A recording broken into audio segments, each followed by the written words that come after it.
С начала пожароопасного сезона в Якутии 70% пожаров возникли в результате неосторожного обращения с огнем.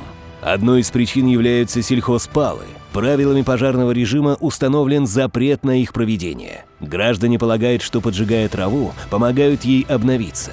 Это заблуждение. Согласно научным исследованиям, выжигание существенно ухудшает плодородие почв и качество травостоя. Владельцы земельных участков не вправе наносить вред окружающей среде, в том числе почвам. Нарушение правил пожарной безопасности в лесах и бездействие по их профилактике влечет административную ответственность со штрафом до 1 миллиона рублей или уголовную ответственность с лишением свободы до 10 лет и штрафом до 500 тысяч рублей. Виновник пожаров возмещает ущерб, причиненный лесному фонду, затраты государства на тушение и восстановление лесных насаждений. Не проводите сельхозпал. Не становитесь виновником лесного пожара.